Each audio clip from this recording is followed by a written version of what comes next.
ଦେଖିପାରୁଥିବେ ଭାଇ ମାନେ ଏ ମାଛ ଗୁଡ଼ାକ ସବୁ ଜାଲରେ ଲାଗିକି ଅଛନ୍ତି ଲାଗି କାହିଁକି ବହୁତ ରାତି ହେଇଗଲାଣି ତ ଆମକୁ 7ଟା ହେଇଗଲାଣି ଏବେ ସେଥିପାଇଁ ଆମେ ଆଉ ଜାଲଟା ଏଇନା ଖୋଲୁଛୁ। ଏଠି ଥଣ୍ଡା ବି ପ୍ରବଳ ହେଉଛି, ସିରିୟସ୍ ଥଣ୍ଡା ହେଉଛି। ଏପଟେ ରାସ୍ତା ବି କିଛି ଦିଶା ଯାଉନି ହେଲାକି ମୋର ଭାଇଟା ସେପଟୁ ଲାଇଟ୍ଟା ଟିକେ ମାରୁଛନ୍ତି ସେ ତଳେ କାହିଁରେ ସେପଟେ ହଁ ଚାଲେ ତଳେ ଦେଖିକି ଚାଲେ ହେଲା ସେପଟେ ଦେଖିପାରୁଥିବେ ଆମେ ଏଇନା ରାତିରେ ଯାଉଛୁ ମାନେ ଜାଲ ଖୋଲିବା ପାଇଁ ଯାଉଛୁ। 7ଟା ଟାଇମ୍ ହେଲାଣି। ଏରେ କ'ଣ କି ଚଢ଼େଇ ଶୋଇଥିଲେ ଏ ଗଛ ଉପରେ ଚଢ଼େଇ ଏ ଗଛ ଉପରେ ଶୋଇଥିଲେ। ସେମାନେ ଆମକୁ ଯେମିତି ଆମେ ଲାଇଟ୍ଟା ମାରିଦେଲୁ ସେମିତି ସେମାନେ ଡରିକି ଉଡ଼ିଗଲେ ହେଲା କି ଆମେ ବର୍ତ୍ତମାନ ଯାଉଛୁ ସେପଟେ କେତେଟା ଜାଲ ଖୋଲିବା ପାଇଁ ଅଛି ତ ସେଇଟା ଏବେ ଖୋଲି ଯାଉଛୁ ଆଉ ଜାଲ ଗୁଡ଼ାକ ଆଲୁଅ ଥାଉ ଥାଉ ଆମେ ଖୋଲିଦେବା କଥା ହେଲେ କ'ଣ କରିବା ଆଉ କିଛିଟା ମାଛ ଲାଗି ଯାଇଥିଲେ ତ ସେଥିପାଇଁ ସେ ମାଛ ଗୁଡ଼ାକ ଖୋଲୁ ଖୋଲୁ ଆମକୁ ରାତି ହେଇଗଲାଣି ହେଲା କି ଆଉ ଲାଷ୍ଟରେ ଦେଖେଇବୁ କେତେ ମାଛ ମିଳିଲା ଆମକୁ ହେଲା କି ଏଠି ଗୋଟେ ଆମେ ବସେଇଛୁ ଜାଲଟା ଏ ଦେଖିପାରୁଥିବେ ଆମ ଭାଇଟା ଖୋଲୁଛନ୍ତି। ଏତେ ଥଣ୍ଡା ହେଉଛି କି ହେଲା କି ଥଣ୍ଡା ପ୍ରବଳ ହେଉଛି ମାନେ ହାତଟା ପୁରା ଜାଡ଼ି ଗଲାଣି ଦେଖିପାରୁଥିବେ ପୁରା ଥଣ୍ଡା ହେଇଯାଇଛି ହାତ। ଏଇଠୁ ଏ ଜାଲି ଗୁଡ଼ା ସବୁ ଆମେ ଖୋଲି ଦେଇକି ଯିବୁ ସେଠି ନିଆଁଟା ଲଗେଇକି ହାତ ସେକି ଦେବୁ ତାପରେ ଯା ଆମେ ଘରକୁ ଯିବୁ। କ'ଣ କିରେ କ'ଣ ଲାଗିଛି ନା କ'ଣ ଲାଗିଛି ଲାଗିନି ଏ ଗୋଟେ ଜାଲରେ ଭାଇ ମାନେ ସାପ ଗୋଟେ ଲାଗିଥିଲା ଏଡ଼େ କଷ୍ଟ ଲାଗିଲା ଯେ ସେଟା ସାପକୁ ବାହାର କରିବା ପାଇଁ ଲାଗି ତଥାପି ଆମେ ବାହାର କରିଦେଲୁ ସାପଟା ତାପରେ ସେ ଆରାମ କି ପଳେଇଲା ନହେଲେ ତ ସେଠି ପୁରା ଇଏ ହେଇଯାଇଥାନ୍ତା ମାନେ ସେ ଜାଲ ଭିତରେ ପୁରା ଇଆଡ଼େ ସିଆଡ଼େ ଯଦି ପଶି ଯାଇଥାନ୍ତା କହିଲେ ସେଠି ଏକା ମରିଯାଇଥାନ୍ତା। ସେଟା କ'ଣ ଲାଗିଛି ରେ ମାଛଟା ହଁ ଦେଖେଇଲୁ ଧୀରେ ଧୀରେ ଧୀରେ ଧୀରେ କାଢ଼ ଆପଣ ଦେଖିପାରୁଥିବେ ଏଇଠି ମାଛଟା ଲାଗିଛି ଦେଖନ୍ତୁ ହେଲା କି ଏଇଟା ଆଉ ସେ ଆଘରେ କ'ଣ ଲାଗିଛି ନା ହେଇନା ଆମ ଭାଇଟା ଜାଲଟା କାଢ଼ି ଦେଉଛନ୍ତି। ଟାଇମ୍ ବି ଅଧିକ ହେଇଗଲାଣି ଏବେ ଆମେ ସବୁ ଜାଲଟା ଖୋଲି ଦେଇକି ଗଲା ପରେ ଆମେ ରୋଷେଇ କରିବୁ ଆଉ ତାପରେ ଯାଇ ଆମର ଖାଇବା ପିଇବା ହେଇଯିବ। ଆମକୁ ଟାଇମ୍ଟା ମାନେ 9ଟା କି 10ଟା ହେଇଯିବ। ତାହେଲେ ଆପଣ ଦେଖିନଥିଲେ ତ ମାଛ ଏଇନା ଦେଖେଇ ଦେଉଛି ଦେଖନ୍ତୁ ଏତିକି ଆମେ ମାଛଟା ପାଇଛୁ ହେଲା କି ଦେଖିପାରୁଥିବେ ଏଇ ହେଉଛି ଆମର ମାଛ ଏତିକି ଆଜି ମାଛଟା ଆମେ ପାଇଲୁ। ଆଉ ତ କିଛି ବିଶେଷ ଆଜି ଲାଗିଲାନି ମାନେ କ'ଣ କି ଥଣ୍ଡା ହେଉଛି ସେଥିପାଇଁ ଆଉ ମାଛ ଗୁଡ଼ାକ ସବୁ ବୁଲୁନାହାନ୍ତି ସେଥିପାଇଁ କିଛି ମାଛ ମିଳୁନି ଆଉ ଆସେ ଚାଲ ସେଇଟା ଜାଲଟା ସେଇଟା ଏକା ଥାଉ ସେଇଟା ଥାଉ ସେଇଟା ଥାଉ ଏ ଭଲରେ ଧୂଆଁ ହେଲା ନାଇଁ ନା ଆମେ ସେ ଆଉ ଆଗକୁ ଯାଉଛୁ ଆଗରେ ଆଉ କେତେ 2ଟା ଜାଲ ଅଛି ସେ ଜାଲଟା ଖୋଲିକି ଆଣିଲା ପରେ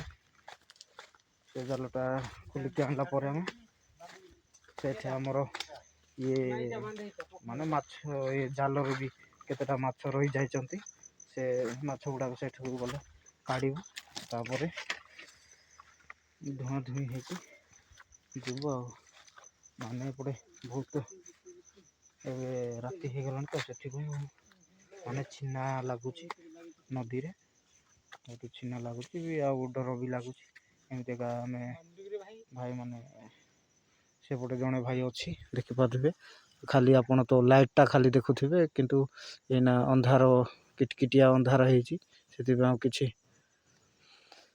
କାହାକୁ ବି ଦିଶା ଯାଉନି ହେଲାକି। ଆଉ ଦେଖିପାରୁଥିବେ ଉପରେ ଜହ୍ନ ବି ମାନେ ଜଳୁଛନ୍ତି ହେଲାକି। ଦେଖିଲେ ତ କାହିଁରେ ଭାଇ ମାଛ? ହଁ ହଁ ନାଇଁ ରାତିରେ ଆଉ ଦେଖି ହେଉଛି କି? ହଁ ନାଇଁ ତଥାପି ଆପଣ ଦେଖିପାରୁଥିବେ ମାଛଟା ହେଲାକି। ଏଇଠି ଦେଖିଲେ ତ କେମିତି ଛଟକୁଛି ମାଛ। ଜାଲରେ ଯାହା ଲାଗିଥାଉ, ସେଠାକୁ ଆମେ ଗଲା ପରେ ଯେ ସେଠି ମାଛ ସବୁ ଖୋଲିବୁ, ତାପରେ ଯାଇ କେମିତି ଖୋଲା ହେଉଛି ସେଇଟା ବି ଆମେ ଦେଖେଇବୁ ଆପଣଙ୍କୁ। ଆପଣ ଏମିତି କେବେ ନଦୀରେ ଜାଲ ସାହାଯ୍ୟରେ ମାଛ ଧରି ଯାଇଛନ୍ତି କି? ଏମିତି ଟଣା ଜାଲରେ ଯଦି ଧରି ଯାଇଥିବେ ତ କମେଣ୍ଟରେ କହିବେ ନିହାତି।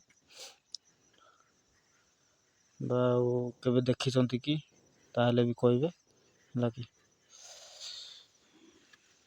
ଦେଖିପାରୁଥିବେ ଆମ ଭାଇଟା ସେଟା ଖୋଲୁଛନ୍ତି। ଥଣ୍ଡା ବି ହେଲାଣି ରେ ପ୍ରବଳ। ମୋତେ କ'ଣ ନାକରୁ ପାଣି ବି ଝରି ପଡ଼ିଲାଣି। ବହୁତ ଥଣ୍ଡା ହେଉଛି ଭାଇ। ଆମେ ଏମିତି ଏକା ଆଉ କ'ଣ କରିବା, ଆଉ ପାଣି ବି ପ୍ରବଳ ଥଣ୍ଡା ହେଉଛି। ନଦୀ ପାଣିଟା ତ ସେଟା ବେଶୀ ଥଣ୍ଡା ହେଉଛି। ଆମର ନାକରୁ ବି ପାଣି ସବୁ ବହି ଆସିଲାଣି। ହଉ ଚାଲନ୍ତୁ ତାହେଲେ ସେପଟକୁ ଆଉ ଆମେ ଯିବା। ସେପଟେ ଦେଖିପାରୁଛି ରାସ୍ତାଟା ତ ମାନେ କିଛି ଦିଶା ଯାଉନି, ଏମିତି କାମ ଚାଲିଛି ହେଲାକି। ଆରେ ଭାଇ ସେଠି ପଥର ଉପରେ ରଖିଦେଇଥା ଜାଲଟା। ହଁ ଆସେ। ବହୁତ ଅଣଓସାରିଆ ବାଟଟା, ସେଠି ଆଉ ଯାଇ ହେଉନି କି କିଛି ନାହିଁ। ମାନେ ଦେଖି ଚାହିଁକି ରାତିରେ ଯିବାକୁ ପଡ଼ୁଛି। ଏପଟେ ଟିକେ ଦେଖେଇବା କେଉଁଠି କେମିତି ଖାଲ ହେଇଥିବ କହିଲେ, ଆଉ ପଡ଼ିଗଲେ ଦେହ ତ ସବୁ ଖଣ୍ଡିଆ ଖାବରା ହେଇଯିବ। ଏଠି ଦେଖିପାରୁଥିବ ଖାଲ ହେଇଛି, ଏଇଠି ଡେଇଁବାକୁ ପଡ଼ିବ। ଏଇଟା ଏଇ ଆଗରେ ଯେଉଁଟା ଆମେ ଜାଲ ପକାଇଛୁ, ଏଇଟା ହେଉଛି ଆମର ଲାଷ୍ଟ ଜାଲଟା। ଏଇଟା ଖୋଲିଦେଲେ ଆମର ଜାଲ ସବୁ ଫାଇନାଲ୍ ହେଇଯିବ। ତାପରେ ଥଣ୍ଡା ଦେଖିପାରୁଥିବେ ଆପଣ। ମୋ ପାଟିରେ କେମିତି ମାନେ ଧୂଆଁଟା ବାହାରୁଛି ଲାଗି, ଏତେ ଥଣ୍ଡା ହେଉଛି। ନାକରୁ ବି ପାଣି ବି ଝରି ପଡ଼ିଲାଣି। ଲାଗିଛି ଲଟକିଥିବ, ଟେକିଦେ ଟିକେ ଟେକିକି ହେଲାକି। ଟେକିଲା ପରେ ଛାଡ଼ିଦେବୁ ହେଲା। ଲାଗିଯାଇଛି କି? ନା ବା ଲାଗିନି। ନାଇଁ ଲାଗିନି। ଛାଡ଼େ ବାନ୍ଧିଛି କଡ଼ାଇଟା। ହଁ ଟାଣିଦେ। ଦେଖିପାରୁଥିବେ ଆମ ଭାଇ ଜାଲଟା ଟାଣୁଛନ୍ତି ହେଲାକି। ସେପଟେ ବି ଆମର ଭାଇ ଠିଆ ହେଇଛି। ଆରେ କ'ଣ କରିବା, ରାତି ହେଇଗଲାଣି। ମାଛ ଧରିବା ପାଇଁ ହେଲେ ଏତେ ପରିଶ୍ରମ କରିବା ପାଇଁ ପଡ଼ୁଛି। ରାତି ପର୍ଯ୍ୟନ୍ତ ଜଗିକି ମାଛ ଗୁଡ଼ାକ ଧରା ହେଉଛି। କାହିଁକିନା ନଦୀ ମାଛ ଗୁଡ଼ାକ ଦିନ ବେଳା ଲାଗନ୍ତି ନାହିଁ, ତ ସେଥିପାଇଁ ଆମକୁ 7ଟା 8ଟା ଟାଇମ୍ ହେଇଯିବ ଏଇଟା ସବୁ ଖୋଲୁ। ତାହେଲେ ରହିଲି। ଦେଖିପାରୁଥିବେ ଥଣ୍ଡା ମାଡ଼ରେ ଆମେ ଏଇନା ନିଆଁ ଲଗେଇଛୁ। କେମିତି ଜଳୁଛି ନିଆଁଟା, ଏତେ ଥଣ୍ଡା ହେଉଛି ଯେ ସିରିୟସ୍ ଥଣ୍ଡା। ପୁରା ଆମେ ନିଆଁ ସେକି ହେଉଛୁ, ଆଉ ଆଗରେ ପଛପଟେ ସବୁ ସେକି ହେଉଛୁ। ଏତେ ଥଣ୍ଡା ହେଉଛି। ଏବେ ପୁରା ଆମେ ମାଛ ସବୁ ଆଉ ଜାଲ ବି ସବୁ କାଢ଼ି ସାରିଲୁ। ତାପରେ ଆସିକି ଏଇନା ନିଆଁଟା ଲଗେଇଛୁ। କିଛି କ'ଣ କି ଦେହଟା ଟିକେ ଗରମ ହବ ବୋଲି ଆମେ ଏଠି ନିଆଁ ଲଗେଇଛୁ। କିଛି ହାତ ଗୋଡ଼ ବି ଥଣ୍ଡା ହେଇଯାଇଛି, ତ ସେଥିପାଇଁ ନିଆଁ ଲଗେଇଛୁ। ଆଉ ତାହେଲେ ଆମେ ଏବେ ଗଲା ପରେ କ'ଣ କରିବାରେ ରୋଷେଇ କରିବା। କ'ଣ ମାଛ ରୋଷେଇ ବେସାର କରିବା ନା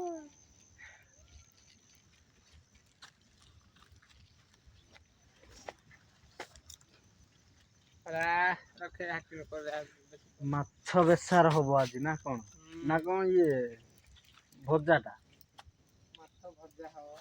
ମାଛ ଭଜା ହବ ତାହେଲେ ଆଜି ନାଇଁ କି ହଉ ଆଉ ସେଟା କ'ଣ ତମ ଥ୍ରୋରୁ ନା ଆମ ଥ୍ରୋରୁ ହେଲେ ତ ସେ ବେସାର ଝୋଳ ଖାଲି ବେସାର ଝୋଳ ଖାଲି ହବ ସେଟା କେମିତି କରିବୁ ଜାଣିଛୁ ନା ମାଛଟା ଏମିତି ବେସାରରେ ଯୋଉଟା ଫୁଟାଇଥିବ ବେସାରଟା ସେଟା ବୁଡ଼େଇବୁ ତାପରେ ଖାଇବୁ କେମିତି ଲାଗିବ ସେମିତି କେବେ ଖାଇଛୁ କି ନାଇଁ ତ ତାହେଲେ ଏଥର ତୁ ପ୍ରଥମେ ଖାଇଦେ କେମିତି ଲାଗୁଛି ତାପରେ କହିବୁ ଆଉ ହେଲା